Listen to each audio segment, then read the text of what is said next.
দীর্ঘ প্রতীক্ষার পর ভোটকেন্দ্রে পৌঁছালেন। সব প্রক্রিয়া শেষ করে ব্যালট পেপার নিতে গিয়ে হঠাৎ শুনলেন আপনার ভোট দেওয়া হয়ে গেছে।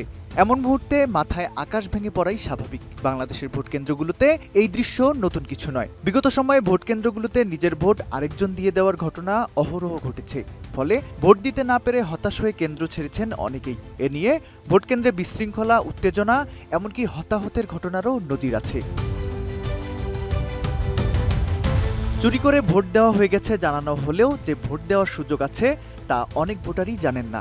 ভোট দিতে না পেরে হতাশ হয়ে কেন্দ্র ছাড়ার আগেই জানা প্রয়োজন, দেশের নির্বাচনী আইনে এমন পরিস্থিতির জন্য একটি বিশেষ সমাধান রাখা হয়েছে, যাকে নির্বাচন কমিশনের ভাষায় বলা হয় টেন্ডার্ড ভোট। গণপ্রতিনিধিত্ব আদেশ বা আরপিও ১৯৭২-এর ৩২-এর ১ অনুচ্ছেদ অনুযায়ী যদি ভোটার তার পরিচয় নিশ্চিত করাতে পারেন এবং প্রমাণ করতে পারেন যে আগে ভোট দেননি, তবে প্রিজাইডিং অফিসার একটি বিশেষ ব্যালট পেপার দিতে বাধ্য। একেই বলা হয় টেন্ডার্ড ব্যালট পেপার। এটি পাওয়ার পর ভোটার গোপন বুথে গিয়ে পছন্দের প্রার্থীর প্রতীকে সিল দিতে পারবেন, কিন্তু তা ব্যালট বাক্সে না ফেলে প্রিজাইডিং অফিসারের কাছে জমা দিতে হবে। সঠিক প্যাড আর সঠিক তথ্য দিয়ে এসব সামলে নিব এক হয়ে। Monalisa sanitary napkin.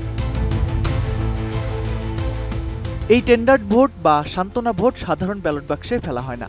Presiding officer এটি একটি আলাদা খামে ভরে ভোটারের নাম ও নম্বর লিখে সংরক্ষণ করেন। সাধারণ ভোট গণনার সময় এই ব্যালটগুলো খোলা হয় না কিংবা ফলাফলে যোগ করা হয় না।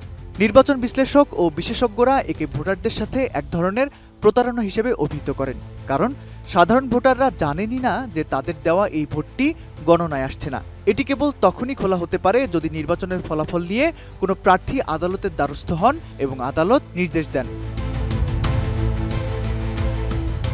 টেন্ডার্ড ভোটের পাশাপাশি আরেকটি গুরুত্বপূর্ণ বিষয় হলো আপত্তিকৃত ভোট।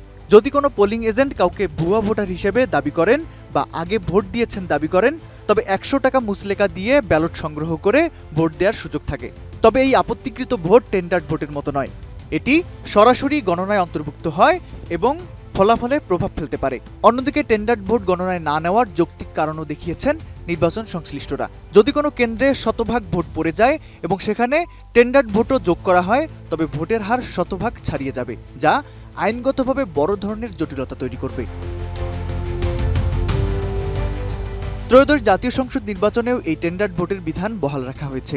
কোনো ভোটার এ ধরনের পরিস্থিতির সম্মুখীন হলে টেন্ডার্ড ভোটের মাধ্যমে ভোট দিতে পারবেন, তবে ভোটের ফলাফলে এর ভূমিকা না থাকায় গণতান্ত্রিক অধিকার হারান নাগরিকরা। তৌফিকুল ইসলাম আশিক, এটিএন নিউজ।